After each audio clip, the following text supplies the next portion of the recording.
बिस्मिल्लाहिर्रहमानिर्रहीम। अस्सलाम वालेकुम व्यूअर, मैं हूं आपकी होस्ट सबा अली और आप देख रहे हैं न्यूज़ सबा टीवी से प्रोग्राम गपशप विद सबा अली। व्यूअर, आज जो मेरे प्रोग्राम में गेस्ट मौजूद हैं वो एक समाजी कारकुन है और बहुत लोगों की हेल्प कर रही हैं। मैं आपको मिलवाने जा रही हूँ आपी सुमना से। अस्सलाम वालेकुम। वालेकुम अस्सलाम। कैसी हैं आप? ठीक ठाक हैं? अल्लाह का सबा। अभी आपके दिल में ये लोगों की हेल्प करने का जज्बा कैसे पैदा हुआ? ये लोगों की हेल्प करने का जज्बा मेरे दिल में ऐसे पैदा हुआ कि मैं एक स्कूल में गई, गवर्नमेंट स्कूल में। तो वहाँ पे ना मैडम ने कहा बच्चों से कि जिन बच्चों ने यूनिफॉर्म नहीं पहना हुआ वो बच्चे सब खड़े हो जाए। तो वहाँ पे ना 2 बच्चे बैठे हुए थे, तो उनसे मैडम ने नहीं कहा। अच्छा। तो उस बात को ना मैंने बहुत ज़्यादा जज किया। तो मैडम जब बाहर निकली तो मैं उनके पीछे पीछे आई, तो मैंने उनसे पूछा कि क्या बात है कि इन बच्चों से आपने नहीं कहा। तो मैडम ने मुझे जब बताया कि इनकी वालदा की डेथ हो चुकी है, इनके जो वालिद हैं वो नशा करते हैं, तो एक छोटा सा कमरा है, मतलब उस कमरे में ना ये सारा दिन बच्चे बंद रहते हैं। तो ये मेरे घर के पास है। अब मैं बता भी रही हूँ तो मेरे दिल को कुछ हो रहा है, मेरे से बताया भी नहीं जा पा रहा। तो उनके साथ फैमिली में और कोई मौजूद नहीं जो बच्चों को संभालते हैं? वो बता रही थी कि इनके चाचा हैं, चाची हैं, दादी भी हैं, मतलब वो इतना वो ध्यान नहीं रखते बच्चों से। कहते हैं आप शोर करते हो, आप अपने कमरे में जाओ, इस तरह से वो बात करी। मेरे दिल को ना वो बहुत तकलीफ़ हुई।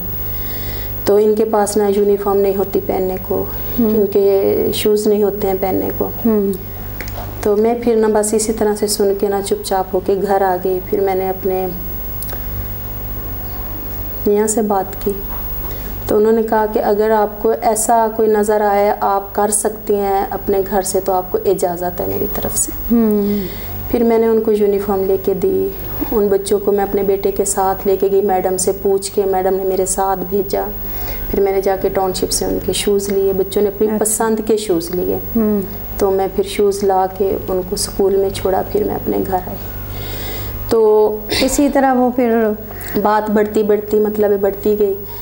तो अब भी मेरे दिल में ये होता है कि मेरे बच्चे खाएं या ना खाएं, ऐसे बच्चों को देखती हूँ या किसी की भी मैं बात सुनती हूँ तो मेरे दिल को बहुत तकलीफ़ होती है। तो अल्लाह से दुआ करती हूँ कि ऐ अल्लाह कि मुझे ऐसे लोगों की मदद करने में मौका दे और मुझे अल्लाह ताला बरकत डाल। इतने मेरे भी वसाइल नहीं हैं कि जो मतलब मैं कर सकूँ, तो बस अल्लाह का ही है दिया हुआ जो थोड़ा सा है उसमें से मतलब मैं करती हूँ उनका। चलिए, ये तो बहुत मेहनत मजदूरी में से। जी, ये तो बहुत अच्छी बात है। कितना अरसा हो गया आपको ये सब? जी मुझे हो गया है तकरीबन 5 साल हो गए हैं इसको करते हुए। तो किस तरह से हेल्प आउट करती हैं, कहाँ से पैसे आते हैं? मतलब वही मैं आपको बता रही हूँ ना कि मेरे तो अपने इतने वसाइल नहीं हैं, उसमें से भी मैं जितना सा हो सके। तौसा शरीफ से एक ख़तून आती हैं यहाँ पे लाहौर, तो वो मेरे घर के पास ही है। तो वो एक दिन ऐसे ही आई है मेरे से पानी पूछने के लिए कि मतलब इधर पानी नहीं आ रहा तो क्यों नहीं आ रहा, किस टाइम आता है। तो वो बस बैठे हमारी गपशप हुई। वो मुझे बताने लगी अपने बेटे का, बहुत उसका खूबसूरत बेटा है। मतलब जो उसकी दास्तां सुन के ना मेरे दिल को बहुत तकलीफ़ हुई और वो बेचारी इतनी ज़ारो कतार हुई ना कि मैं आपको बता नहीं सकती हूँ। तो उनका क्या मसला था? उसका बेटे का ना मतलब ज़हनी कोई मसला है जो उसको मैंने अपनी आंखों से देखा है कि उसको जब दौरा पड़ता है ना तो उसको पता नहीं होता। माँ बेचारी ना जूता देखती है ना दुपट्टा देखती है और नंगे सर उसके पीछे भागती है। तो वो कहीं मतलब उनकी हेल्प आउट आप कैसे कर रही हैं या कोई और कर रहा है? 1-2 दफ़ा तो मैंने की है अपनी पॉकेट से जितनी सी मेरी हो सकी है। तो फिर एक खतून मेरे मिलने वाली हैं, फिर मैंने उनसे कहा, मैं नहीं कर सकती थी। फिर उन्होंने 4-5 माह की है। तो मतलब इस तरह से मिलने मिलाने वालों से कह के ला के मतलब उसका किया मैंने। अब भी मेरा उनसे रब्ता हुआ है। तो वो बेचारी मुझे बता रही थी अपना दुख सारा के मतलब वो ये भी कहती है कि आपके इतने वसाइल नहीं है तो मैं नहीं चाहती कि आप मेरा ये करें। मैंने कहा ये अल्लाह की ज़ात करने वाली है, मैं कुछ नहीं हूँ, ना मेरी ये औकात है। तो अभी मैंने जैसे देखा है कि आप तौसा शरीफ भी गई हैं, सैलाब से मुतासरा जो लोग थे उनको उनकी भी हेल्प करके आई, तो वो सब कैसे आपने किया? वो ऐसे किया कि जैसे मोहल्ले के लोग हैं, ऐसे मेरे मिलने मिलाने वाले लोग हैं, उन्होंने मतलब दिया मुझे, तो वो मैं इस तरह से जाके उनको दे के आई। तो क्या आपने देखा वहाँ जो सूरत हाल वहाँ है इस वक्त, वो आप हमारे व्यूअर को बताएं। जो इस तरह अब जो सूरत हाल है, बहुत ही, जो आपने अपनी आंखों से देखा वो हमारे नाजरीन को भी बताएं आप। जो मैंने अपनी आंखों से देखा, उनको ना पानी की बहुत ज़रूरत है, खाने पीने की बहुत ज़रूरत है, छोटे बड़े भूखे हैं वहाँ पे। और अभी भी मुझे फ़ोन पे भी बता रहे हैं कि मतलब यहाँ के हालात बहुत बाजी ख़राब हैं, तो अगर आप कुछ कर सकें तो हमारे लिए करें। मैंने कहा मैं तो कुछ नहीं कर सकती, अल्लाह की ज़ात है करने वाली, लेकिन मेरी कोशिश ज़रूर होगी। और मैसेज में ये देना चाहती हूँ कि जिनको अल्लाह ताला ने दिया हुआ है, नवाजा हुआ है, उसमें आप ऐसे लोगों की मदद करें।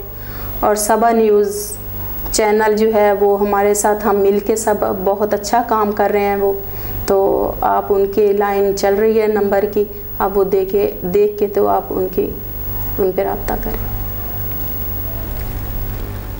बहुत शुक्रिया बाजी, आप प्रोग्राम में तशरीफ़ लाई और बड़ी खुशी हुई कि आप थोड़े थोड़े में से भी निकाल के लोगों की हेल्प कर रही हैं।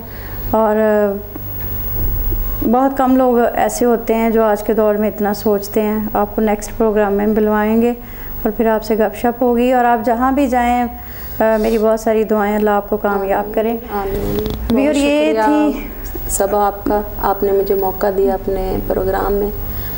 और मेरी भी दुआ है कि ये सबा न्यूज़ चैनल जो है, अल्लाह ताला इसको ज़्यादा से ज़्यादा बरकत डाले और अल्लाह ताला इन सब पूरी टीम जो है हमारी, इनको ज़िंदगी और सेहत तंदुरुस्ती की ज़िंदगी दे। आमीन। और हम मिलजुल के सब ये काम करें और ऐसे लोगों की मदद करें और हक जिनको देना चाहिए उनको हम दें। बिल्कुल ऐसे अल्लाह पाक दे तो फिर ज़रूर इंशाअल्लाह, अल्लाह नवाजे तो आगे बांटो फिर आप।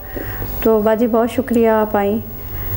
और ये था आज का प्रोग्राम। आप मिलें बाजी से और मेरी बहुत सारी दुआएं आपके लिए और उन लोगों के लिए जो इस वक्त मुतासरा हैं सैलाब की वजह से। अल्लाह पाक उनकी भी हेल्प करे। और स्क्रीन पे नंबर चल रहे हैं, अगर कोई कुछ भी डोनेट करना चाहे तो उनको कर सकता है। इसी के साथ इजाज़त दें। अल्लाह हाफ़िज़।